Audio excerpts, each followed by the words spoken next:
Hello मेरे प्यारे बच्चों, कैसे हैं आप सभी। आशा करता हूँ सभी फिट होंगे। प्यारे बच्चों, आपको जैसे कि पता है हमारे चैनल पे पेपर लीक सीरीज चल रही है, जिसमें मैं अलग अलग चैप्टर्स के जो मोस्ट इंपॉर्टेंट क्वेश्चन है ना वो करा रहा हूँ। अगर आप ये क्वेश्चन कर लोगे ना, एग्जाम में यहीं से पेपर बनता है, मैं एकदम गारंटी के साथ बोल रहा हूँ। जैसे आज जो मैं क्वेश्चन कराने वाला हूँ ना, ये क्वाड्रिलेटरल और पैरेललोग्राम जो हमारा चैप्टर है उससे हमें क्वेश्चन लेकर के आया हूँ। उसके जो इंपॉर्टेंट क्वेश्चन है मैं वो कराने वाला हूँ। अगर आप ये क्वेश्चन कर लोगे आज ना, तो फिर आपको इन दोनों चैप्टर्स को अलग से बुक से पढ़ने की जरूरत ही नहीं पड़ेगी। अगर ये क्वेश्चन आपसे बन गए तो समझ जाओ कि अगर थोड़ा सा अलग घुमा करके भी क्वेश्चन आएगा ना, तो भी उसको आप बहुत आराम से बना पाओगे। तो आइए स्टार्ट करते हैं आज की वीडियो। और पिछले वीडियो की तरह, जैसे आपको पिछला वीडियो बहुत पसंद आया था तो आपने अपने फ्रेंड्स के साथ शेयर किया, तो आज मैं ये वीडियो फिर से लेकर के आया हूँ। उसी तरीके से अगर आपको ये वीडियो पसंद आता है, आप चाहते हो कि मैं और भी इसी तरीके से अलग अलग चैप्टर्स की वीडियोस बनाऊं, तो आप कमेंट करके भी मुझे बताना कि सर इस चैप्टर का वीडियो बना दीजिए। और उसके अलावा इस वीडियो को अपने फ्रेंड्स के साथ जरूर शेयर करना, ठीक है मेरा बच्चा। अगर आप फ्रेंड के साथ शेयर करोगे उसको भी फायदा होगा और मुझे भी मोटिवेशन मिलेगा और वीडियोस बनाने के लिए। तो चलिए स्टार्ट करते हैं। साथ ही आपको इसके जो नोट्स है ना, पीडीएफ नोट्स, वो मैं अपने टेलीग्राम चैनल पे अपलोड कर दूंगा। तो चाहे आप टेलीग्राम चलाते हो, चाहे व्हाट्सएप चलाते हो, चाहे इंस्टाग्राम चलाते हो, सभी का मैंने लिंक जो है वो डिस्क्रिप्शन बॉक्स में दे दिया है। एक बार आप डिस्क्रिप्शन बॉक्स चेक कर लीजिएगा। टेलीग्राम पे मैंने कुछ स्टडी मटेरियल्स भी अपलोड किए क्लास 8 के लिए अलग से, तो उनको भी डाउनलोड करके आप पढ़ाई कीजिएगा, ठीक है बच्चा। तो चलिए स्टार्ट करते हैं और आज के जो इंपॉर्टेंट क्वेश्चन हैं उनको हम देखते हैं कैसे सॉल्व करना है। सो द फर्स्ट क्वेश्चन, जो सबसे पहला क्वेश्चन है, मोस्ट इंपॉर्टेंट है क्वाड्रिलेटरल चैप्टर से, आपको प्रूव करने के लिए आएगा कि sum of the angles of a quadrilateral is 360 degree. किसी भी क्वाड्रिलेटरल में जो सम होगा हमारे सारे एंगल्स का, वो कितना होगा, एक 360 डिग्री का होगा, ठीक है। तो आप इसके लिए क्या करोगे, कोई भी क्वाड्रिलेटरल बना लो। जैसे कि मान लो अपन एक स्क्वायर बना लेते हैं, ठीक है। अपन एक स्क्वायर ले लेते हैं, इससे आपका काम बहुत आसान हो जाएगा। अगर आप स्क्वायर ले लेते हो तो आप कोई दूसरा भी बना सकते हो। मैं यहाँ पर स्क्वायर से आपको इजीली समझा दूंगा कि एक स्क्वायर क्या है, क्वाड्रिलेटरल है। अच्छा, क्वाड्रिलेटरल कहते हैं किसको है? क्वाड्रिलेटरल एक ऐसा फिगर होता है जिसके 4 साइड्स होते हैं और चारों साइड्स क्लोज होते हैं, ठीक है। क्लोज फिगर जिसके 4 साइड हो उसको कहा जाता है क्वाड्रिलेटरल। इसके बाद पैरेललोग्राम में जब क्वेश्चन सॉल्व करेंगे तब समझेंगे कि पैरेललोग्राम जो होता है ना वो कैसा होता है। उसमें भी तो 4 साइड होते हैं, लेकिन उसका नाम पैरेललोग्राम क्यों पड़ा वो मैं आपको आगे समझाऊंगा। तो ये 4 साइड का कोई भी फिगर होता है उसको क्वाड्रिलेटरल कहा जाता है। जैसे मैंने तो यहाँ पर एक अच्छा सा स्क्वायर बनाया है। अगर खराब से भी कोई फिगर हो, जैसे ये हो गया, इधर चला गया, ऐसे आ गया, ऐसे आ गया, कुछ भी बना दो, बस 4 साइड होने चाहिए, क्लोज होना चाहिए, वो हमारा क्वाड्रिलेटरल कहलाएगा। और कैसा भी क्वाड्रिलेटरल क्यों ना हो, उसके जो चारों एंगल्स होते हैं ना वो हमेशा क्या होते हैं, 360 डिग्री के ही होते हैं। तो हमने यहाँ पर एक क्वाड्रिलेटरल बना लिया, ओके। अब क्या करो, इसमें आप एक डायगोनल बनाओ। ये हमने डायगोनल बनाया ऐसे। जैसे इस क्वाड्रिलेटरल का कुछ, रुको मैं नाम रख देता हूँ पहले, डायगोनल अच्छा सा बन जाए बीचों बीच में। मैं इसका नाम रख देता हूँ A B C and D. ये हमारे पास चारों एंगल्स के, सॉरी चारों जो कॉर्नर्स हैं उनके नाम हो गए, फिर कह सकते हो चारों एंगल्स के भी नाम हो गए। ये वाला एंगल का नाम बी रहेगा, यहाँ पर कंप्लीट एंगल ए रहेगा, ये कंप्लीट सी रहेगा और ये कंप्लीट डी रहेगा।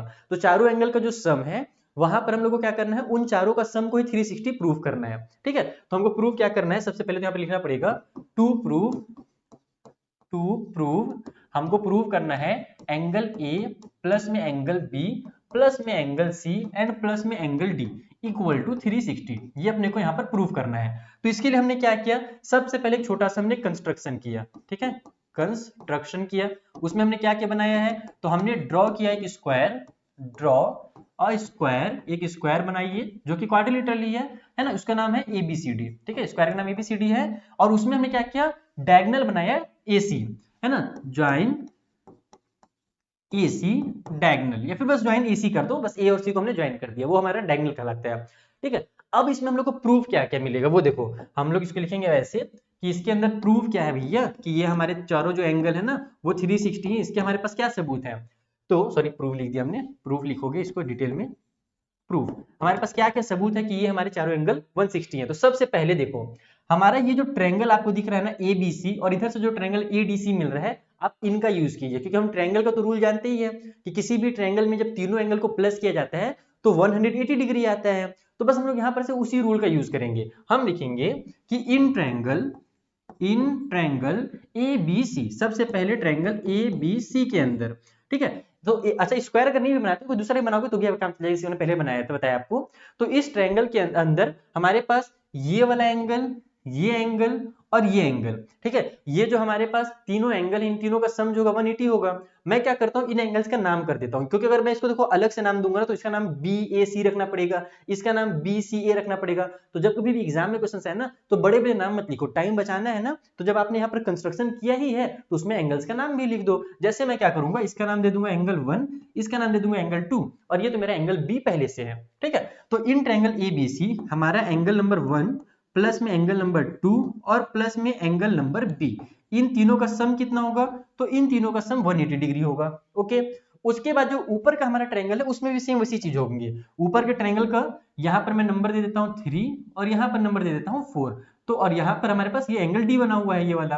तो ADC वाले ट्रायंगल में ऑल्सो इन ट्रायंगल ADC में क्या है भैया, तो ADC के 3 एंगल हैं, एक का नाम है एंगल 3, एक का नाम है एंगल नंबर 4 और एक जो है हमारा एंगल नंबर D है। तो इन तीनों का भी जो सम होगा ये हमारा 180 डिग्री होगा। और ये दोनों कौन से रूल से हो रहे हैं, तो ये हमारा एंगल सम प्रॉपर्टी से हो रहा है ना। तो यहाँ पर वो भी लिख देंगे अपन कि ये दोनों भैया angle sum property of a triangle, ठीक है, ऑफ ट्रायंगल। तो इस वाले रूल से ये क्या हुआ, तीनों का जो सम है 180 हुआ। इसको आप लोग इक्वेशन नंबर 1 मान लीजिए और नीचे वाले को इक्वेशन नंबर 2 मान लीजिए, दोनों को ऐड कर दिए। ये क्या है, मेरा इक्वेशन 1 है और ये वाला मेरा इक्वेशन नंबर 2 है। तो जब मैं इक्वेशन 1 और 2 को ऐड करूंगा ना तो चारों एंगल का सम डायरेक्टली मेरा क्या आ जाएगा, 180 आ जाएगा। जैसे मैंने आपको बताया कि अगर आप स्क्वायर नहीं बनाते कुछ और भी बनाते हो तो भी आ जाएगा, आप बस क्वाड्रिलेटरल लिख देना वहां पर कि हमने क्या किया, ABCD एक क्वाड्रिलेटरल बनाया, ठीक है। अगर मैंने यहाँ पे स्क्वायर लिखा तो उसमें कंफ्यूज मत होना कि सर ने स्क्वायर ही क्यों लिखा है, वो मैं आपको समझाने के लिए बता रहा था कि स्क्वायर क्या है, हमारा एक क्वाड्रिलेटरल है। तो स्क्वायर के भी जो चारों एंगल होंगे उसके भी सम कितने होंगे, उसके चारों के सम भी हमारे 360 होंगे। यहाँ पर मैं इसको यहाँ पर क्वाड्रिलेटरल भी लिख ही देता हूँ ताकि बच्चे लोग जब एग्जाम में बनाए ना तो कंफ्यूज ना हो। तो यहाँ पर मैं क्वाड्रिलेटरल, ठीक है, इस तरीके से मैंने लिख दिया कि आप या तो स्क्वायर भी लिख लो या तो ऐसे क्वाड्रिलेटरल भी लिख लो कि हमने ड्रॉ किया है ABCD नाम का क्वाड्रिलेटरल और उसमें हमने A और C को ज्वाइन कर दिया। अब आप दोनों जब इक्वेशंस को ऐड करोगे, अगर मैं यहाँ पे लिखता हूँ add equation number 1 and equation number 2, तो ऐड करने से क्या फायदा होगा, तो हम लोग ऐड करने पे जानते क्या है कि जो मेरा लेफ्ट वाला पोर्शन है वो ऐड होगा और जो राइट पोर्शन है वो ऐड होगा। लेफ्ट में 1 2 और B है, 3 4 और D है। तो यहाँ पर वही लिखेंगे अपन, एक सेकेंड, 1 2 एंगल नंबर 1 प्लस में एंगल नंबर 2 प्लस में एंगल नंबर 3 प्लस में एंगल नंबर 4, फिर एंगल नंबर B था और एंगल नंबर D था, सभी आपस में ऐड हो जाएंगे। इक्वल टू से मेरा 180 है और फिर प्लस में हमारे पास 180 हो गया, ठीक है। तो यहां पर से आप देखोगे कि जो एंगल 1 है और एंगल 3 है ये मिलकर के कौन सा एंगल बना रहे हैं, एंगल 1 और एंगल 3 मिलकर के एंगल A बना रहे हैं कंप्लीट वाला। उसी तरीके से 2 और जो 4 है वो एंगल C बना रहा है। तो यहाँ पर हम लोग इसके बदले में 1 और 3 के बदले में एंगल A लिख सकते हैं, 2 और 4 के बदले में एंगल C लिख सकते हैं, प्लस में एंगल B बचा प्लस में एंगल D बचा और इक्वल को साइड में 360 आ गया। और यही तो अपने को प्रूव करना था कि चारों एंगल का जो सम होगा 180 होगा। A plus C plus B plus D या फिर A plus B plus C plus D, जैसा चाहो आप लिख सकते हो। लास्ट में अगर टाइम है तो इसको अल्फाबेटिकली ऑर्डर में भी लिख सकते हो। तो ये आपका ऐसे प्रूव्ड होगा, ठीक है, हैंस प्रूव्ड। तो इस तरीके से आपको इस क्वेश्चन को करना है, कुछ नहीं करना, कोई भी क्वाड्रिलेटरल बना लेना, उसमें एक डायगोनल बना देना, डायगोनल बना करके एंगल सब प्रॉपर्टी लगा करके दोनों ट्रायंगल को ऐड कर देना, आपका आंसर जो निकल करके आ जाएगा, जो प्रूव करने के लिए दिया हुआ है वो प्रूव हो जाएगा। आई होप आपको क्वेश्चन बहुत अच्छे समझ में आ गया होगा। कुछ भी डाउट हो, छोटा सा भी डाउट हो तो डिस्क्रिप्शन बॉक्स में मैंने टेलीग्राम का भी लिंक दिया हुआ है, टेलीग्राम पे मैं कोशिश करता हूँ ज्यादातर एक्टिव रहने का, आप वहां पर हमसे डिस्कस कर सकते हैं। चलिए अगला क्वेश्चन बनाए। तो देखो भाई, कोई भी चैप्टर हो, रेशियो वाला जो क्वेश्चन है ना वो हमेशा आपको दिखेगा, आपको सॉल्व करने के लिए आएगा। और रेशियो वाले क्वेश्चंस मोस्ट इंपॉर्टेंट होते हैं किसी भी चैप्टर के लिए, टीचर उसको प्रेफर करता है देना, क्योंकि बच्चे से उनका जो कॉन्सेप्ट है ना उस क्वेश्चन से, रेशियो वाले क्वेश्चन से वो अच्छे से क्लियर हो जाता है। तो यहाँ पर देखो इस क्वेश्चन में भी वही दिया हुआ है कि आपको ये बताया गया है कि angles of a quadrilateral are in ratio 3 5 7 and 9, यानी कि जो एंगल्स हैं क्वाड्रिलेटरल के वो इस रेशियो में है, ठीक है। आपको पूछ रहा है कि find the measure of each of this angles, तो एंगल्स का जो मेजरमेंट होगा वो कितना होगा। जैसे कि मान लो मैं क्वाड्रिलेटरल बना लेता हूँ, कैसा हो बना लो, छोटा बड़ा खराब सा, ये ज्यादा खराब हो गया ऐसे कर लेते हैं, ऐसे करते हैं, फिर इसको ऐसे कर लेते हैं, ऐसे कर लेते हैं, आगे पीछे कर लेते हैं, छोटा बड़ा एंगल रहेगा। क्योंकि देखो जो सबसे छोटा है उसका 3 रेशियो दिया हुआ है, उससे बड़ा वाला मान लो ये है, इसका 5 रेशियो दिया हुआ है ना, वैसे तो ज्यादा बड़ा था, कोई बात नहीं, इसको अपन 7 ले लेते हैं और इसको 9 ले लेते हैं, कुछ भी ले लो। ये बस मैं जो डायग्राम है ना वो आपको बस समझाने के लिए बता रहा हूँ, ठीक है। तो हम लोग क्या करेंगे, कभी भी रेशियो वाला क्वेश्चन है ना तो सबसे आसान तरीका है उसको x मान करके सॉल्व करो। मैं आपको क्लास 7 से सिखा रहा हूँ इस चीज को कि कहीं भी रेशियो बनने के लिए आए आपको उसको क्या करना है, x मान करके सॉल्व करना है, सबसे इजी मेथड वही होता है। तो हम क्या करेंगे, हम जानते हैं कि क्वाड्रिलेटरल में चारों एंगल का सम तो 360 होता है, अभी हमने प्रूव भी कर दिया इस चीज को, तो उसी का यूज करेंगे। हम यहाँ पे लिखेंगे कि लेट द एंगल्स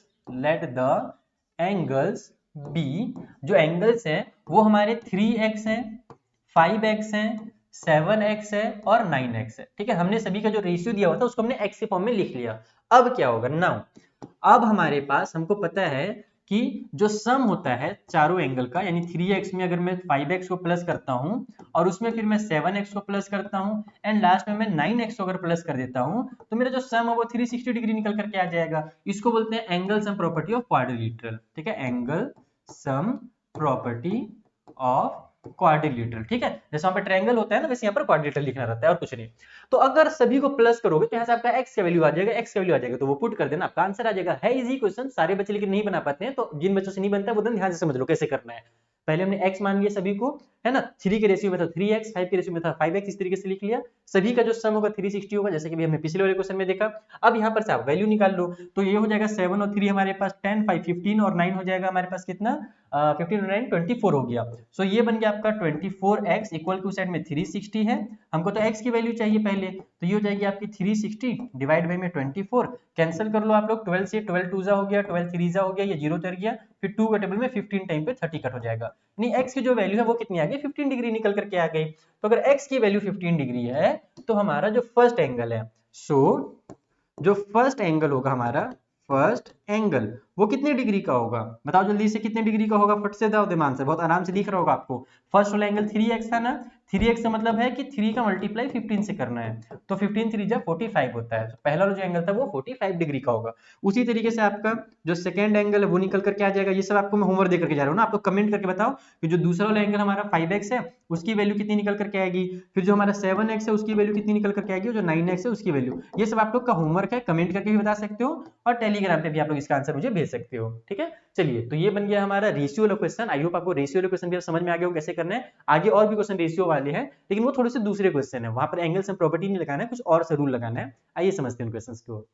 अब एक प्यारा सा यहाँ पर ना वर्ड प्रॉब्लम आपको दिया हुआ है, मुझे लगता है कि ये क्वेश्चन तो सभी बच्चों से बनना ही चाहिए, इंपॉर्टेंट है लेकिन बनना भी सभी से चाहिए, ये नहीं कि कुछ बच्चे बना लिए कुछ छोड़ दिए। बताओ तो कितना आंसर होगा, बहुत ही इजीली दिख रहा होगा आपको। इसमें हमसे बोल रहे हैं कि 3 angles of quadrilateral are equal, 3 angles जो है वो आपस में इक्वल हैं और जो मेजरमेंट है चौथे वाले एंगल का, फोर्थ एंगल का, वो 120 डिग्री है। तो भैया बताइए find the measure of each of angle equal angles, जो इक्वल एंगल्स थे ना तीनों वो कितने डिग्री के थे। चौथा वाला तो 120 का है, तो बताइए जो तीन तो इक्वल थे वो कितने के होंगे। बहुत ही आसान है, इसको देखो x मान करके सॉल्व कर लो या फिर y z कुछ भी मान सकते हो। लेट द इक्वल एंगल्स, मान लेते हैं कि जो हमारे इक्वल एंगल्स हैं वो कितने हैं, तो वो हमारे x डिग्री के हैं, मान लेते हैं x है वो। ठीक है, तो अकॉर्डिंग टू क्वेश्चन, अब अकॉर्डिंग टू क्वेश्चन क्या, एंगल सम प्रॉपर्टी ही लगाना है अपने को सिंपल सा। तो यहां पर मैं लिखूंगा कि नाउ, अब हमको पता है कि अगर 3 एंगल जो है हमारे वो x है तो हमारा x उसमें प्लस करो तो दूसरे वाले x को और उसमें प्लस करो तीसरे एंगल को, तो तीनों एंगल हमारे x ही होंगे क्योंकि तीनों इक्वल थे, है ना। क्वेश्चन बोला था ना 3 एंगल्स आर इक्वल, तो अगर एक को हमने x माना है तो तीनों हमारे x के ही होंगे।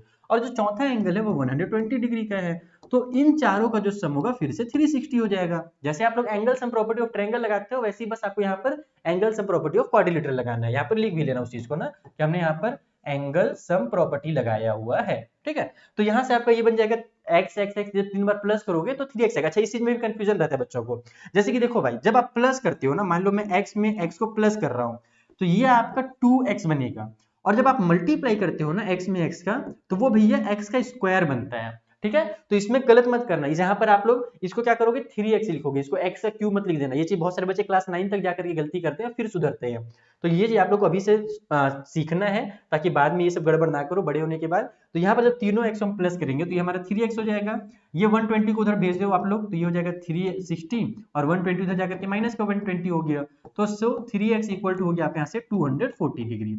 सो x की वैल्यू यहाँ भी निकल जाएगी आपकी, 3 को उधर ट्रांसफर करो तो 240 डिवाइड बाई 3 आ गया, 3 के टेबल में 8 टाइम पे हमारा 24 आता है और ये 0 उतर जाएगा। यानी जो इक्वल एंगल्स है x की वैल्यू अगर 80 डिग्री आ गई, यानी कि आपको लास्ट में लिख भी देना है कि so all the 3 equals angles are 80 degree, जो हमारे इक्वल एंगल्स होंगे तीनों वो 80 डिग्री के होंगे। अगर आपको चेक करना है अपना आंसर ना तो आप चेक भी कर सकते हो। कैसे चेक कर सकते हो, देखो 80 का दूसरा भी 80 है, तीसरा भी 80 है और चौथा वाला 120 दिया हुआ है, इन सभी को आपस में आप प्लस करके देख लो। अगर सबको प्लस कर रहे हो 360 आ रहा है यानी कि आपका आंसर सही है, अगर नहीं आ रहा है यानी कि आंसर गलत है। चलो देखते हैं, हम लोग इसको चेक भी कर लेते हैं। ये 0 हो गया, यहाँ पर मैं क्या करूँ चेक कर रहा हूँ, आप लोग एग्जाम में रफ में ये काम करना है ना, फेयर में टीचर को यहाँ पे लिखा होता है नहीं कि आपने आंसर को चेक करो, हम बस ऐसे ही चेक कर ले रहे हैं। एग्जाम में अगर टाइम बचे रहेगा तो इधर उधर ताका झाकी करने से अच्छा है कि अपना आंसर मिला लें कि भैया सही है कि नहीं है। तो ये हो जाएगा आपका 8 to 10 और 16 हो जाएगा आपका 26। 26 का यहाँ पर 6 लिख लेता हूँ मैं, कैरी कर देता हूँ 2, तो ये 2 और 1 3 आ गया। तो देखा आपने 360 आ रहा है चारों एंगल का सम, यानी कि हमारा आंसर जो बिल्कुल करेक्ट आंसर है। चलिए अगला क्वेश्चन बनाएं। तो देखो क्वाड्रिलेटरल के जो इंपॉर्टेंट क्वेश्चन थे ना बस उतने ही थे, उसी टाइप से क्वेश्चन बस क्वाड्रिलेटरल से आता है और कुछ नहीं आता है। वहां पर आपको बस एंगल सम प्रॉपर्टी पता होना चाहिए क्वाड्रिलेटरल का, और आप सारे क्वेश्चन बना लोगे। मैंने आपको रेशियो भी करा दिया है ना, वर्ड प्रॉब्लम भी करा दिया, और एक जो प्रूफ करने का जो सबसे इंपॉर्टेंट क्वेश्चन है वो भी मैंने आपको करा दिया। अब हम लोग आ जाते हैं पैरेललोग्राम के पास। पैरेललोग्राम क्या होता है? तो पैरेललोग्राम की आप लोग फिगर जब देखोगे कुछ इस तरीके से आपको दिखती हुई पता चलेगी, ऐसे ऐसे और ये ऐसे थोड़ा सा टेढ़ा रहता है। यहाँ पर इसको मैं मिटा देता हूँ। कुछ इस तरीके से पैरेललोग्राम आपने देखा होगा। अच्छा पैरेललोग्राम होता क्या है? ये भी एक क्वाड्रिलेटरल ही होता है। सबसे ऊपर क्वाड्रिलेटरल, उसके पार्ट्स होंगे, जैसे कि नंबर हम लोग लिखते हैं ना, सबसे ऊपर में नंबर, फिर नंबर के पार्ट्स हम लिखते हैं, whole number, natural number, integers, ये सब लिखते हैं, उसके पार्ट्स होते हैं, नंबर के अलग अलग टाइप के नंबर होते हैं। वैसी तरीके से क्वाड्रिलेटरल का एक पार्ट है हमारा पैरेललोग्राम। इसकी खासियत क्या है? अच्छा इसका नाम पैरेललोग्राम क्यों पड़ा? क्योंकि इसका एक अलग सा यूनिक सा एक वो है, क्या बोल सकते हो आप लोग, एक विशेषता है। जैसे कि क्या महाभारत में जो एकदम भीम का थे, एकदम बाहुबली थे, उनका नाम क्या रखा गया था? भीम रखा गया था। उनका नाम भीम क्यों था? क्योंकि एकदम वो बहुत ही ताकतवर थे ना, इसीलिए। और उसी तरीके से जैसे कार्टून में आप लोग नाम भीम देखते हो, क्यों भीम रहता है उसका नाम? क्योंकि वो उसी भीम की तरह जो महाभारत में थे उसी तरीके से वो एकदम बाहुबली है, भीम जो छोटा सा हमारा छोटा Bhim.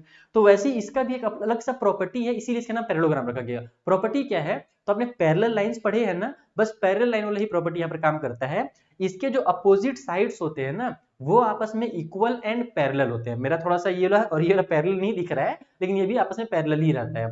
Opposite sides are equal and parallel in a parallelogram. बस यही इसकी खासियत होती है कि एक तरह से है क्वाड्रिलेटरली, लेकिन अपोजिट साइड इसके इक्वल एंड पैरेलल होते हैं। अच्छा तुम लोग ये भी चीज ध्यान रखना कि जो हमारा रेक्टेंगल होता है ना वो भी एक पैरेललोग्राम ही होता है। अगर आप सोच रहे हो कि बस यही एक पैरेललोग्राम है, तो ऐसा नहीं है। रेक्टेंगल की क्या खासियत होती है? इसके भी हमारे अपोजिट साइड्स पैरेलल होते हैं, ये वाला साइड और ये साइड पैरेलल है, और अपोजिट साइड्स इक्वल होते हैं। तो जो रेक्टेंगल है वो भी हमारा क्या है? पैरेललोग्राम ही है। तो इसमें कंफ्यूज हो गए, आगे चल करके क्लास 9 में सीखने को मिलेगा आपको।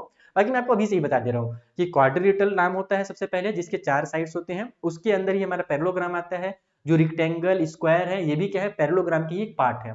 ठीक है, बस उनकी कुछ अलग खासियत होती है।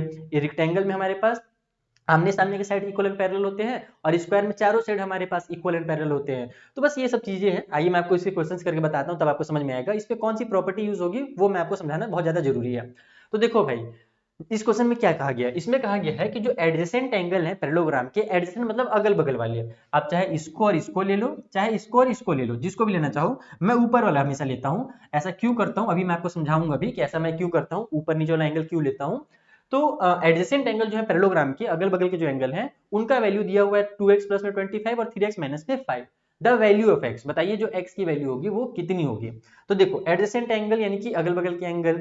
अब जो अगल बगल के एंगल होते हैं ना पैरेललोग्राम में, वो क्या होते हैं? आपस में सप्लीमेंट्री होते हैं। अच्छा इस चीज को रटना भी नहीं है, क्योंकि अगर रटे रहोगे तो एग्जाम में भूल जाओगे। इस चीज को समझना है कि ये सप्लीमेंट्री क्यों होते हैं। हम लोग क्लास 7 में एक चीज पढ़े हैं ना कि जब कभी भी दो पैरेलल लाइन जाते रहते हैं और बीच में कोई दुष्ट आ जाए, वहां पर उनको काट कर दे, इस तरीके से कट कर दे, ट्रांसवर्सल जिसको हम लोग बोलते हैं, तो उस कंडीशन में जो सेम साइड के इंटीरियर एंगल्स होते हैं, ये सेम साइड के इंटीरियर एंगल्स बनाए मैंने, इसको क्या कहा जाता है? इसको ही कहा जाता है हमारा को इंटीरियर एंगल या कंसेक्यूटिव इंटीरियर एंगल। और कंसेक्यूटिव इंटीरियर एंगल जो होते हैं वो हमारे कैसे होते हैं? सप्लीमेंट्री होते हैं। ये क्लास 7 में पढ़े हो, अगर नहीं पढ़े हो तो दोबारा से जैसे रिवीजन कर लो कि जब कभी दो पैरेलल लाइन है उसको ट्रांसवर्सल ने कट किया, तो अंदर के सेम साइड के राइट साइड में हमने बनाया है ना, तो राइट साइड में अंदर में जो एंगल्स हैं वो आपस में क्या होंगे? सप्लीमेंट्री होंगे। सप्लीमेंट्री मतलब कि दोनों को प्लस करोगे तो 180 डिग्री आता है। तो देखो अगर मैं दो ट्रांसवर्सल बना दूं तो यहाँ पर और यहाँ पर हमारे जो एंगल्स बन रहे हैं, ये देखो आपके कैसे एंगल बन रहे हैं? को इंटीरियर एंगल बन रहे हैं। ये दोनों भी को इंटीरियर एंगल है, ये दोनों भी को इंटीरियर एंगल है। इसीलिए जो मेरे अगल बगल के एंगल होते हैं ना बबुआ, वो क्या होते हैं? आपस में सप्लीमेंट्री होते हैं। तो यहाँ पर भी आपको वही करना है कि adjacent angles of adjacent angle of parallelogram are supplementary, और वहां से क्वेश्चन सॉल्व हो जाएगा। तो यहाँ पर लिख लो पहले आप लोग, गिवन, अपने को गिवन है, क्या गिवन है भैया? कि एंगल्स, एडजेसेंट एंगल दिए हुए अगल बगल के angle, adjacent angles equal to, हमारे पास एक है 2x प्लस में 25 डिग्री और दूसरा है हमारे पास 3x माइनस में 5 डिग्री। ठीक है, तो हम लोग लिखेंगे कि वी नो दैट, हमारा ऐसे लिख भी सकते हो आप लोग, यहां पर भी लिख सकते हो ऐसे कि we know that adjacent angles of parallelogram, देखो पैरेललोग्राम को शॉर्टकट में ऐसे लिखा जाता है, दो पैरेलल लाइन बना करके जीएम लिख दो तो वो पैरेललोग्राम पढ़ाता है। तो we know that adjacent angle of parallelogram are supplementary. ये कैसे होते हैं? ये सप्लीमेंट्री होते हैं, ठीक है। तो अब यहां पर से सप्लीमेंट्री मतलब कि दोनों का जो सम होगा 180 होगा। सो इसलिए अगर मैं दोनों को प्लस करता हूं एडजेसेंट एंगल को, 2x प्लस में 25 जो है उसमें अगर मैं 3x माइनस 5 को प्लस कर रहा हूं ना, ये वाला एक एंगल था, ये एक एंगल था, बीच में प्लस की साइन लगा दी क्योंकि दोनों सप्लीमेंट्री होते हैं, इससे मतलब दोनों का जो सम होगा 180 डिग्री आएगा। ये चीज हमने यहाँ पर बगल में लिख दिया है, अब इसको बगल में लिखने की जरूरत है नहीं। तो ये बन जाएगा आपका 2x और 3x 5x, 25 में से 5 माइनस होगा तो प्लस का 20 आ जाएगा, क्योंकि सॉरी बड़े नंबर में जो है हमारे पास वो प्लस की साइन है, इसीलिए प्लस माइनस भले माइनस होगा लेकिन साइन प्लस की उतर जाएगी। इक्वल की साइड में 180 है। अब इस 20 को अगर मैं उधर ट्रांसफर करता हूं तो 5x इक्वल टू कितना हो जाएगा? 180 माइनस का 20, क्योंकि इधर का प्लस में था। सो यहाँ से आपकी 5x की जो वैल्यू है 160 डिग्री आ गई। अब अगर 5x का वैल्यू निकल करके आ गया है तो हम लोग यहाँ से निकालेंगे x का वैल्यू। x का वैल्यू निकालने के लिए जो 5 है उसको भी मैं ट्रांसफर कर देता हूँ, तो हो जाएगा 160 डिवाइड बाई 5, क्योंकि जो 5 था x के साथ वो मल्टीप्लाई में था ना, चिपका हुआ है, यानी कि मल्टीप्लाई में, उधर जाकर के डिवाइड में हो जाएगा। तो यहाँ से x की वैल्यू कितनी आ गई? 5 1 जा 5, 5 3 जा 15, 16 में से 15 कट होगा बचेगा 1, आगे जाकर के 10 बना देगा, तो 5 2 जा 10 आ गया। तो x की जो वैल्यू है वो हमारी 32 आ गई। और हमसे क्या पूछा था? द वैल्यू ऑफ x ही तो पूछा था। अगर वैल्यू ऑफ एंगल पूछे रहता तब हम क्या करते, यहाँ पर x की वैल्यू पुट करते और फिर इसको सॉल्व करते तो हमारा पूरा एंगल निकल करके आ जाता। उसी तरीके से यहाँ पर वही किया जाता, लेकिन हमसे तो वो पूछा ही नहीं, हमको केवल x की वैल्यू पूछा है। x की वैल्यू 32 आ गई, इसका मतलब कि ऑप्शन नंबर जो बी है ना वो हमारा करेक्ट ऑप्शन है। तो ये यहाँ पर आपको एक नया रूल सीखने को मिला कि पैरेललोग्राम के एडजेसेंट एंगल्स होते हैं वो सप्लीमेंट्री होते हैं। और ये क्यों होते हैं वो भी मैंने आपको समझा दिया, क्योंकि एक्चुअल में अगर हम लोग इसको देखें तो ये को इंटीरियर एंगल है, इसीलिए आपस में सप्लीमेंट्री होते हैं। तो चीजों को रटना नहीं है, समझना है बेसिक कॉन्सेप्ट के साथ। चलिए इसी तरीके से आगे क्वेश्चन बनाए। पैरेललोग्राम वाले चैप्टर में ना जो सबसे घुमा करके क्वेश्चन दिया हुआ था वो ये क्वेश्चन था। मैं चाहता हूं कि बच्चे सबसे मुश्किल क्वेश्चन कर लें, ताकि जो आसान क्वेश्चन है वो तो बच्चों से बनेगा ही बनेगा। आगे क्वेश्चन और भी मैं कराऊंगा, चिंता मत करो। सबसे पहले इस क्वेश्चन को करते हैं। यहाँ पर हमसे क्या बोल रहा है, मुश्किल क्वेश्चन में हमसे कहा जा रहा है कि if one angle of a parallelogram is 24 less than twice the smallest angle then the largest angle of the parallelogram is.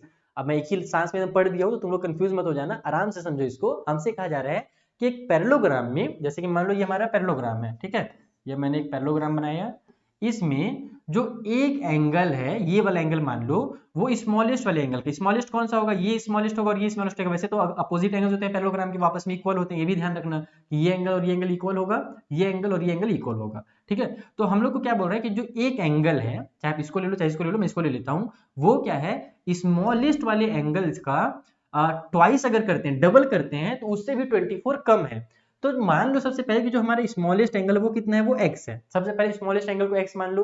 अब अकॉर्डिंग टू क्वेश्चन क्या कहा गया है कि जो एक एंगल है, एक एंगल यानी कि एक्चुअल में बड़े वाले एंगल की बात किया जा रहा है ना, बस उसमें कंफ्यूज करने के लिए वन एंगल लिखा हुआ है, एक्चुअल में वो बड़ा वाला एंगल होगा। अगर एक छोटा है तो दूसरा वाला बड़ा ही होगा, क्योंकि ये दोनों तो इन्हीं के बराबर होते हैं। ये अगर ये x है तो ये भी x ही होगा, ये जितना भी रहेगा उतना ही ये भी रहेगा। तो बस वन जो लिखा हुआ है वो कंफ्यूज करने के लिए लिखा हुआ है, आपको एक्चुअल में वो लार्जेस्ट एंगल के बारे में ही कह रहा है उस क्वेश्चन में।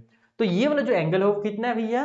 तो इसके ट्वाइस से 24 कम है। फिर से मैं रीड करके सुना दे रहा हूं, 24 less than twice the smallest angle, यानी स्मॉलेस्ट एंगल का ट्वाइस कर दो, तो ट्वाइस मतलब कि 2 से मल्टीप्लाई करना होता है, तो 2x हो जाएगा, और उसमें से भी 24 कम कर दो, तो ये बन गया दूसरा एंगल। अब यहाँ पर आप लोग क्या करेंगे, तो एडजेसेंट एंगल वाला प्रॉपर्टी लगा करके यहाँ से आप लोग वैल्यू निकाल लेंगे x का, और जब x का वैल्यू निकल जाएगा तो हमारा जो लार्जेस्ट एंगल वो भी पता चल जाएगा। इस इक्वेशन से भी पता चल सकता है, और दूसरा भी मेथड है, मैं आपको समझाता हूँ कौन सा मेथड। तो देखो भाई, सबसे पहले तो आप लोग इसको ऐसे लिखना पड़ेगा कि लेट द स्मॉलेस्ट एंगल, जो हमारे स्मॉलेस्ट एंगल है ना, वो कितना है? तो वो हमारा x है।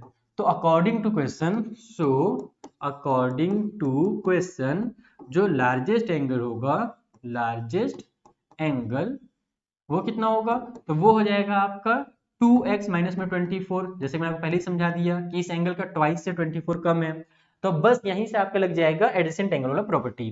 वी नो, हमको पता है, क्या पता है भैया, कि जब हम लोग x में 2x माइनस 24 को प्लस करेंगे, दोनों अगल बगल के एंगल को प्लस करेंगे, तो मेरा जो सम है वो 180 डिग्री आ जाएगा, ठीक है। जो रीजन मैंने वहां पर लिखा था पिछले क्वेश्चन में, आप वो भी लिख सकते हो, या फिर यहाँ पर आप को इंटीरियर एंगल भी लिख सकते हो। को इंटीरियर मत ही लिखना, ये ज्यादा शॉर्टकट हो जाएगा। आप लोग जो पिछला वाला मैंने लिखा था ना वो लिख देना रीजन, ठीक है। तो यहाँ से आपका निकल करके आ जाएगा ये 2x और x 3x, और ये जो माइनस का 24 है उधर जाकर के प्लस का 24 हो जाएगा, तो ये बन जाएगा 180 प्लस का 24।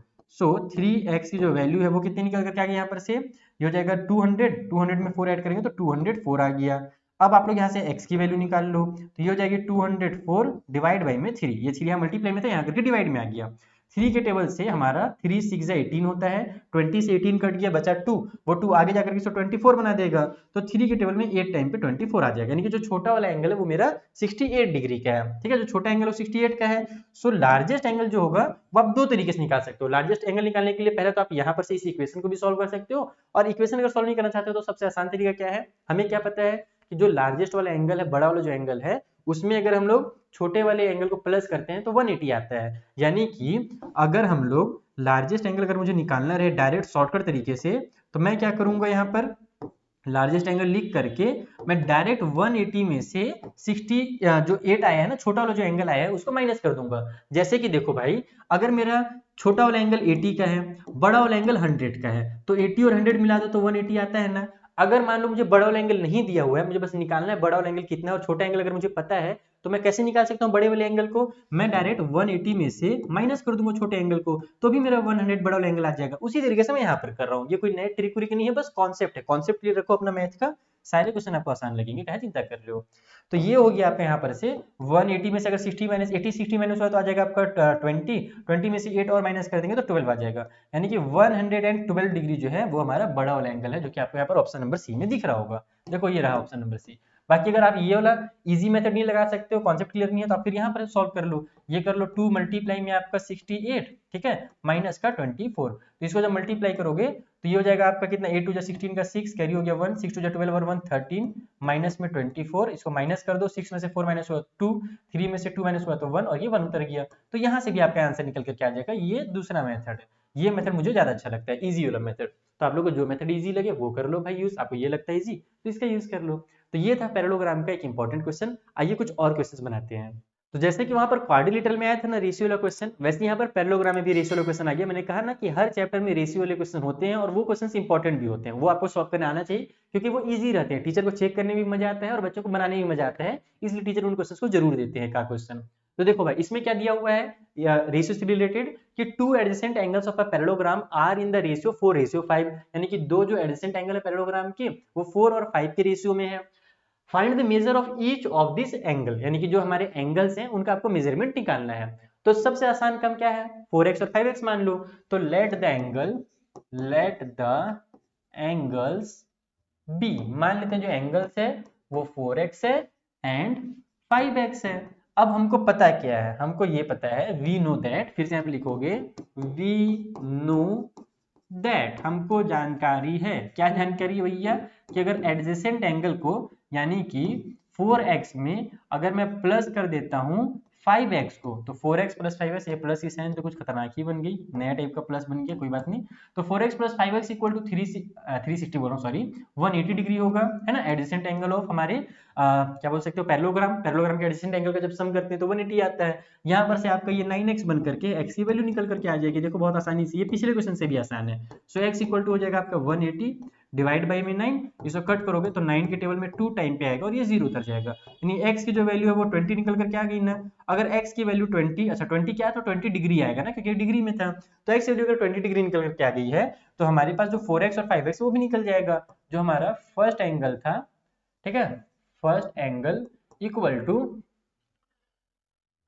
Find the measure of each of its angle. अच्छा, first angle is equal to हमारे पास हो जाएगा कितना, तो ये था हमारा 4x, और 4x यानी कि 4 मल्टीप्लाई में 20 इक्वल टू 80 डिग्री, ठीक है। जो सेकेंड एंगल है हमारे पास, सेकेंड वाला एंगल वो कितना हो जाएगा, तो वो हमारे पास हो जाएगा 5x इक्वल टू 5 इंटू में 20, यानी कि ये हो जाएगा हमारा 100 डिग्री। लेकिन हमसे क्वेश्चन बस यही दोनों एंगल नहीं पूछे थे, हमसे बोल रहा है कि find the measure of each मतलब हर एंगल का, और क्वाड्रिलेटरल में यानी कि पैरेललोग्राम में कितने एंगल होते हैं, टोटल 4 एंगल होते हैं ना।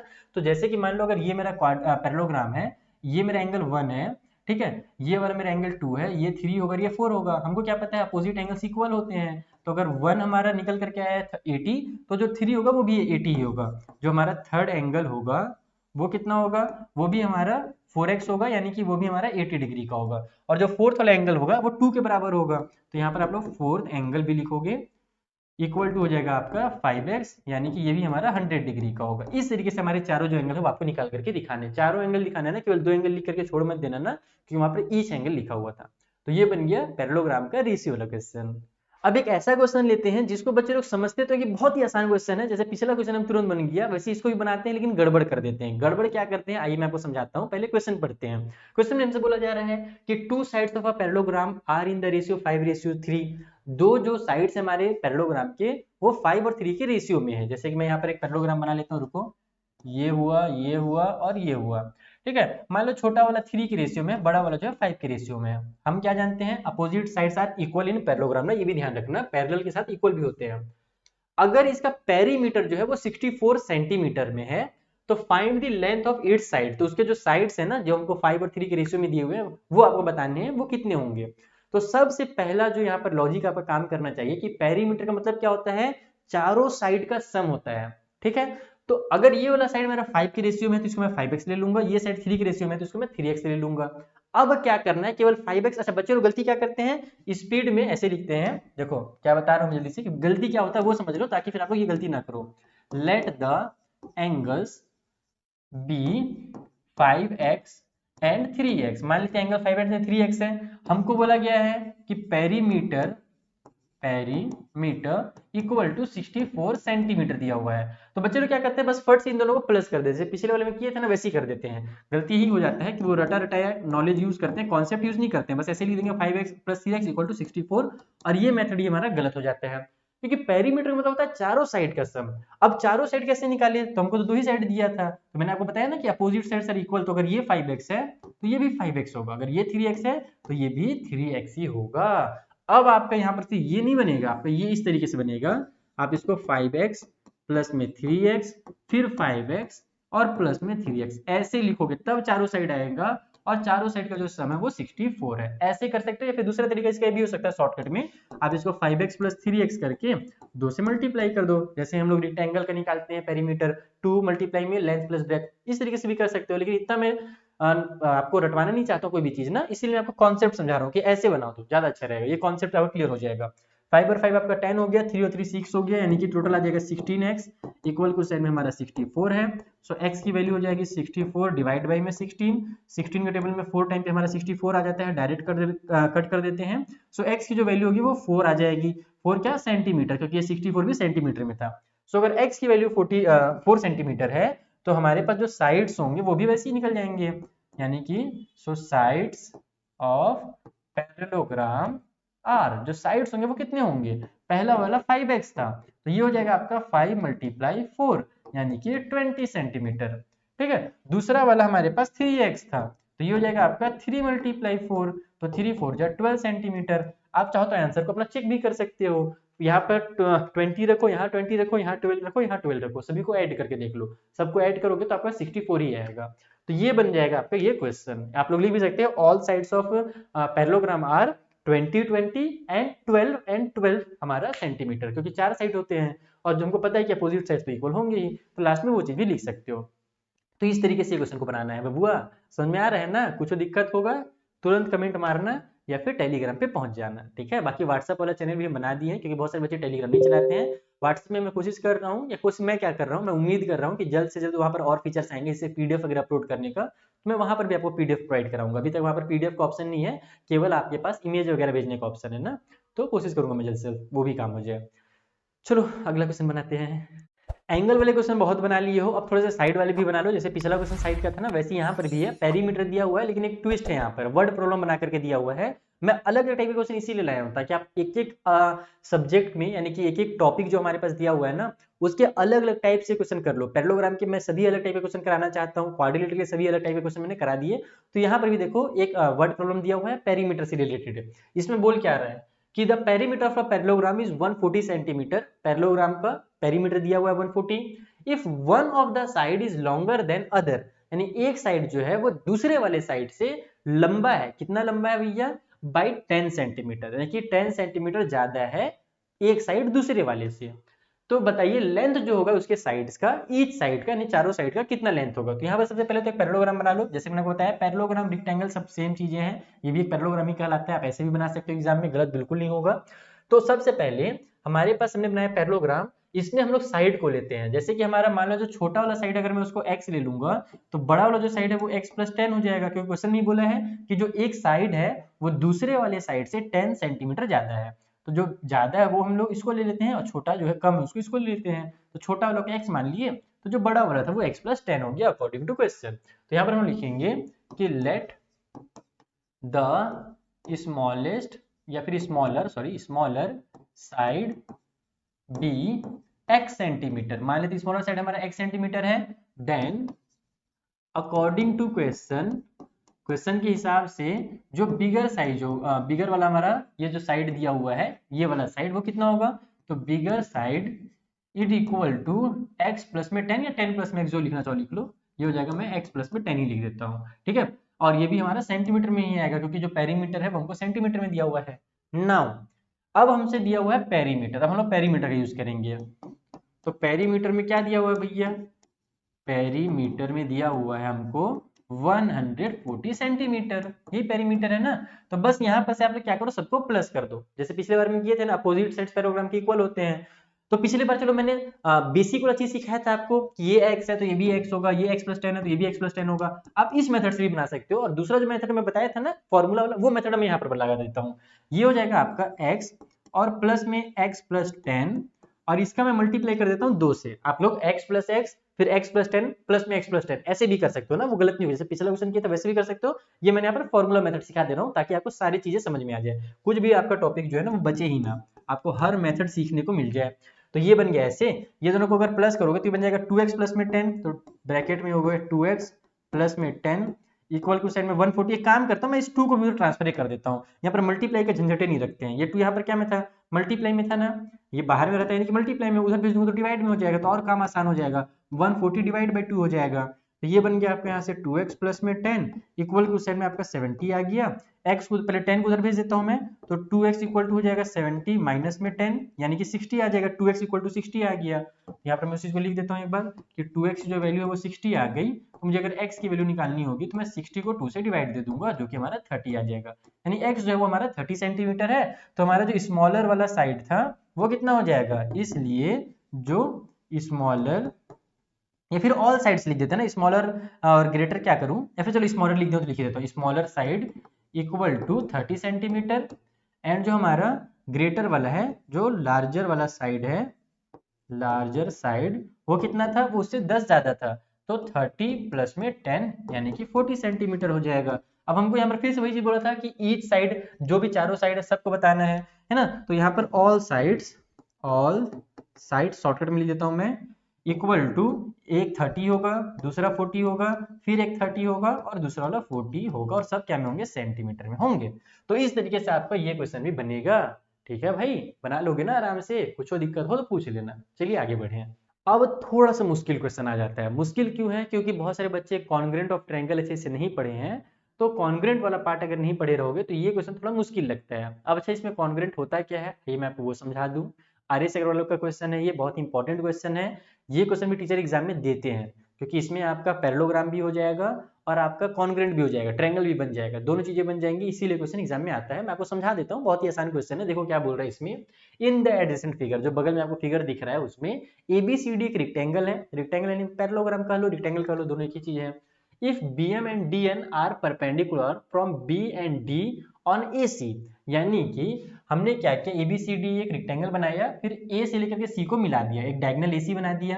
अब हमने क्या किया, BM नाम का एक लाइन बनाया जो कि AC के ऊपर एकदम परपेंडिकुलर है ना, यानी कि परपेंडिकुलर मतलब क्या होता है, 90 डिग्री का एंगल बनाना। और इसी तरीके से DN नाम का एक लाइन बनाया है AC के ऊपर, और ये भी क्या परपेंडिकुलर है, यानी कि यहाँ पर दोनों साइड में 90 डिग्री का एंगल बनाते हैं, उसी को बोलते हैं परपेंडिकुलर।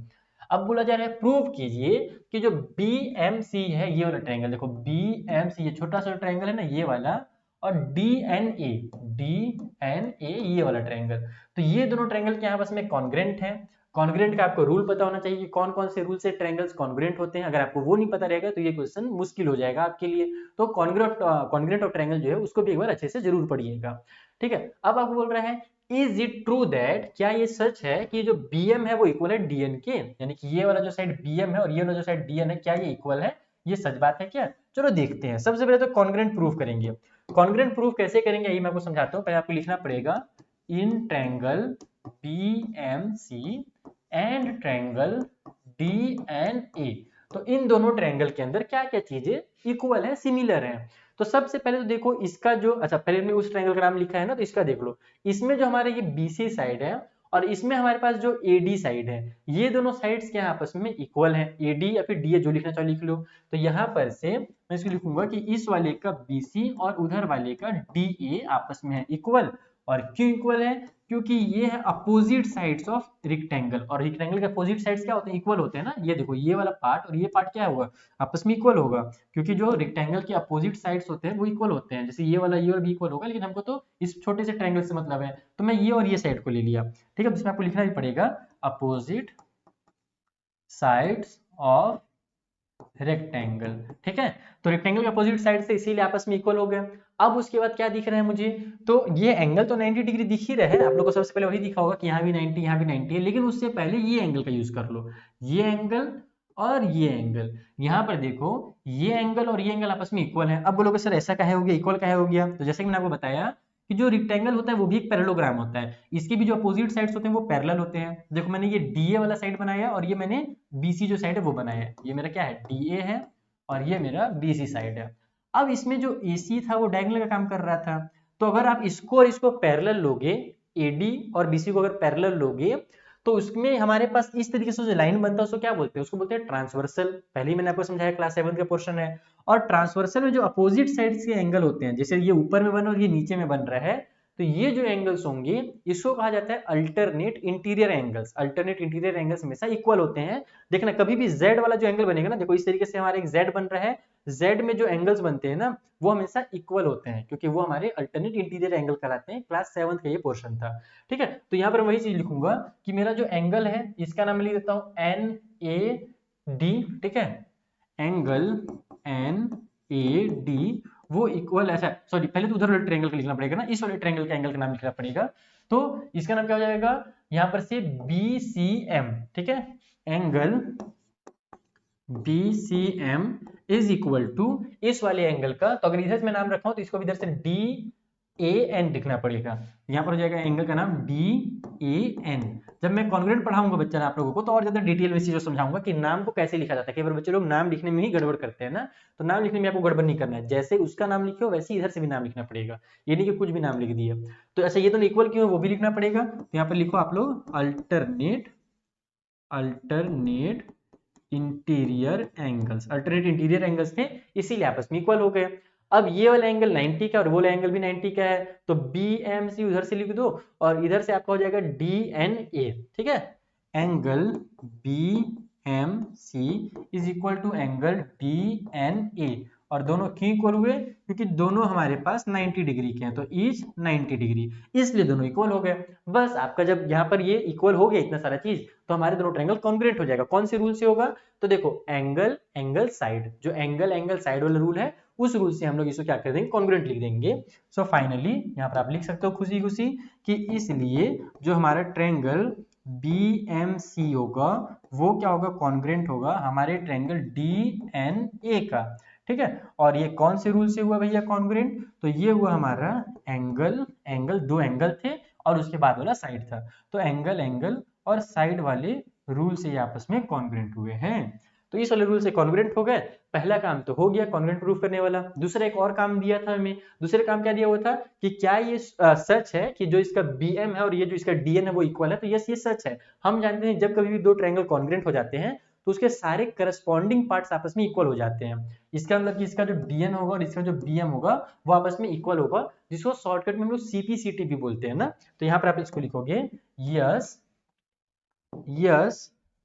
या फिर पहले लिख ही लो, पहले उस चीज को लिख लो कि कौन कौन से इक्वल पार्ट्स हैं वो लिख लेते हैं पहले। तो हमारा यहाँ पर दिया हुआ था BM, वो क्या होगा? इक्वल हो जाएगा DN के। और कौन से रूल से हुआ? तो ये हुआ हमारा CPCT से। CPCT का full form corresponding part of congruent triangle. ठीक है, अब यहाँ पर आप लोग को लास्ट में लिखना है अपने स्टेटमेंट बना करके कि yes BM is equal to DN। ठीक है, जो BM है या फिर ऐसे लिख लेना, ट्रू पूछा था ना, तो यस इट इज ट्रू। ये क्या है? हमारा ट्रू है, BM इक्वल टू DN है, वो आप लोग यहाँ पर लास्ट में लिख सकते हो। तो ये बन गया हमारा क्वेश्चन नंबर 9 आज के लिए। अब एक क्वेश्चन और बचा हुआ है 10th नंबर का, चलिए उसे बनाते हैं। फिर इन दोनों चैप्टर से क्वाड्रिलेटरल के और पैरेललोग्राम के जो भी सारे इंपॉर्टेंट क्वेश्चन थे इजी लेवल से लेकर के टफ लेवल तक, वो आज के आपके कंप्लीट हो जाएंगे। बस इतना अच्छे से कर लोगे बच्चा ना, तो आपको दोबारा बुक खोल करके देखना ही नहीं पड़ेगा कि आपको और क्या क्या पढ़ना है। बस इतना अच्छे से बना लो, आपका एग्जाम बहुत अच्छा जाएगा, ये मेरी गारंटी है। चलिए अगला जो क्वेश्चन उसे बनाए। बहुत ही प्यारा सा क्वेश्चन है। जो पहला क्वेश्चन मैं बनाया था ना, बस उसी को रिलेट करके, यानी कि इस क्वेश्चन को रिलेट करके मैंने वहां पर क्या लिखा था, स्क्वायर लिखा था, वो आपको समझ में आ गया, तो ये भी आपको बहुत ही आसानी से समझ में आ जाएगा। इसमें क्या बोल रहा है कि एबीसीडी की स्क्वायर है। देखो क्या बोला है, in the given figure ABCD is square, find the measure of angle CAD. आपको सीएडी, ये जो एंगल यहाँ पर बना है ना, ये वाला एंगल, इसका मेजरमेंट फाइंड करना है। बहुत ही इजीली सॉल्व होगा, बस एक छोटा सा रूल आपको पता होना चाहिए, बेसिक एक रूल होता है वो पता होना चाहिए, आराम से बन जाएगा। देखो क्या होगा, सबसे पहले तो आप ट्रायंगल का यूज करो, फिर ऐसे लिखो कि गिवन, ये हमको गिवन है ABCD is square, ABCD is a square. ठीक है, ABCD क्या है कि स्क्वायर है। अच्छा, स्क्वायर में क्या होता है कि हमारे चारों साइड्स इक्वल होते हैं। इसका मतलब ये हुआ कि मेरा ये वाला जो साइड होगा और ये साइड भी आपस में इक्वल होगा, बाकी तो इक्वल होंगे ही, लेकिन हमको इन दोनों से मतलब है टोटली, क्योंकि हमको इस ट्रायंगल का यूज करना है और ये एंगल निकालना है। तो इसलिए ABCD अगर एक स्क्वायर है, तो इसलिए हमारे पास जो ये वाला साइड AD होगा और ये जो साइड हमारा CD होगा, ये क्या होगा, इक्वल होगा। AD इक्वल होगा किसके, CD के। अब आप ट्रायंगल को पकड़ लो, तो कौन सा ट्रायंगल पकड़ना है, वो जिसमें वो एंगल आ रहा है ना, जिसके बारे में पूछा गया है। तो इन ट्रायंगल ADC, ठीक है, ऊपर का जो ट्रायंगल हमारा ADC, उसका हम लोग यूज करेंगे। इसके अंदर 3 एंगल बन रहे हैं। एक एंगल यहां पर बन रहा है जिसका नाम CAD रखा हुआ है, तो अब अपने को नाम पहले दे दिया, इसलिए हम लोग 1 2 3 नहीं लिखेंगे, हम लोग नाम ही लिख देते हैं कि 3 एंगल है। एक है हमारा CAD, ठीक है, उसके बाद इक्वल हो जाएगा, सॉरी इक्वल बोल रहे हैं यार, उसमें प्लस कर देंगे हम लोग ये वाले एंगल को जिसका नाम है ACD। तो यहाँ पर लिखो आप लोग एंगल ACD, और उसमें प्लस कर देंगे D वाले एंगल को, शॉर्टकट में इसका नाम D ही रख देता हूं मैं, क्योंकि सिंगल है बेचारा। तो तीनों का जो सम होगा 180 डिग्री हो जाएगा। कौन से रूल से हो रहा है, तो एंगल सम प्रॉपर्टी से हो रहा है। अब आप बोलोगे सर आपने जो इक्वल लिखा था शुरू में, उसका क्या फायदा हुआ, अभी तक तो आपने उसका कुछ यूज किया नहीं है। तब बस अब इसका हम लोग यूज करने वाले हैं। देखो भैया, अगर किसी भी ट्रायंगल में 2 साइड्स इक्वल होते हैं तो वो ट्रायंगल कैसा होता है, आइसोस्केल ट्रायंगल होता है। और हम क्या जानते हैं कि हमारे अगर 2 साइड्स इक्वल है ना, तो उसके अपोजिट वाले जो एंगल्स होंगे ना, वो भी इक्वल होंगे। जैसे कि अगर ये साइड और ये साइड इक्वल है, इसका मतलब ये हुआ कि इसके अपोजिट का ये एंगल और इसके अपोजिट का ये एंगल भी आपस में क्या होगा, इक्वल होगा। जितना ये होगा उतना ही ये भी होगा। ओके, तो यहां पर मैं लिखूंगा कि भैया हमारे पास जो एंगल CAD है ना, वो इक्वल है हमारे एंगल ADC का। ठीक है, तो दोनों को हम लोग x मान लेते हैं, या फिर दोनों को c, अच्छा छोड़ो, बस x मान लो, बस ऐसे ही लिख दो कि CAD जो होगा वो ADC के, ACD यार, ADC लिख दिया फालतू में, ACD की इक्वल होगा। ये दोनों आपस में क्या होंगे, इक्वल होंगे, जैसे मैंने आपको भी समझाया। और क्यों इक्वल होंगे, क्योंकि opposite angles of equal sides are equal. इस रीजन के वजह से ये क्या होंगे, आपस में इक्वल होंगे। मैं क्या लिख रहा हूँ भाई, चलो कोई बात नहीं, लास्ट क्वेश्चन है, थोड़ा सा थक जाता है इंसान। तो ये दोनों एंगल्स इक्वल हो गए, इसका मतलब मैं इसके बदले में क्या कर सकता हूँ, CAD लिख सकता हूँ ना। तो यहाँ पर मैं वही करूंगा। अब इसके बाद यहाँ पर मैं क्या करूंगा कि जो मेरा एंगल CAD है, और इस ACD के बदले में मैं लिख दूंगा CAD, क्योंकि हमारा ये दोनों एंगल क्या था, आपस में इक्वल था, हमने यहाँ पर देख लिया। ये जो एंगल D है, ये कितने डिग्री का होगा, ये 90 डिग्री का होगा। जैसे आपको यहाँ पर दिख भी रहा है 90 डिग्री, और हमारा चाहे स्क्वायर रहे चाहे रेक्टेंगल रहे, उसके जो कॉर्नर्स में जो एंगल बनते हैं ना, वो 90 डिग्री के ही एंगल होते हैं। तो ये हमारा एंगल D जो होगा 90 डिग्री का होगा। तो यहाँ पर मैं प्लस में 90 डिग्री लिख देता हूँ, और इक्वल की उस साइड में 180 हो जाएगा। ठीक है, सो ये बन गया हमारा, यहाँ से CAD मिल करके 2 एंगल CAD, इक्वल की उस साइड में 180, ये 90 उधर जाकर के माइनस का 90 हो गया। यानी कि इसको मैं यहीं पे सॉल्व कर लूं क्या, अच्छा एक लाइन यहाँ पे बना लेते हैं, ये हो जाएगा आपका 2 angle CAD equal to 90 degree. अब हमको तो केवल एंगल CAD का चाहिए, 2 को तो चाहिए नहीं, तो 2 को उधर भेज देते हैं अपन। सो एंगल CAD जिसका अपने को वैल्यू पूछा था, वो हो जाएगा 90 डिवाइड बाई में 2, और 90 को 2 से डिवाइड दोगे तो 45 डिग्री आ जाएगा। तो आप इसको ऐसे सॉल्व करना है। बाकी ये क्वेश्चन तो आपके दिमाग में भी सॉल्व हो जाना चाहिए था। कैसे दिमाग में सॉल्व हो जाना चाहिए था कि भैया अगर ये स्क्वायर है तो 2 साइड इक्वल होंगे, अगर 2 साइड इक्वल है यानी कि ये दोनों एंगल भी इक्वल होंगे।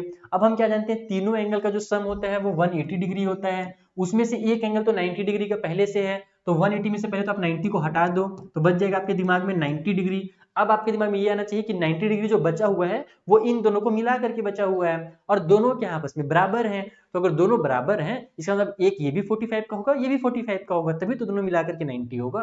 तो ऐसे आपको पहले अपने दिमाग में बनाना है और उसके बाद फिर उसको डिटेल में ऐसे लिख देना है। ठीक है, तो एग्जाम में दिमाग में भी जरूर बनाना चीजों को, अगर नहीं बनती रहेगा तब सॉल्व करना शुरू करना।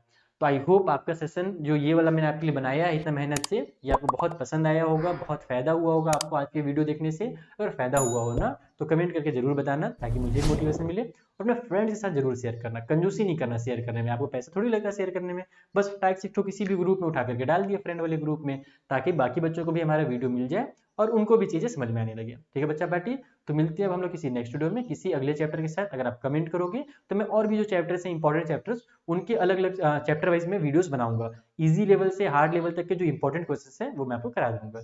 मिलेंगे किसी नेक्स्ट वीडियो में, तब तक के थैंक यू फॉर वॉचिंग।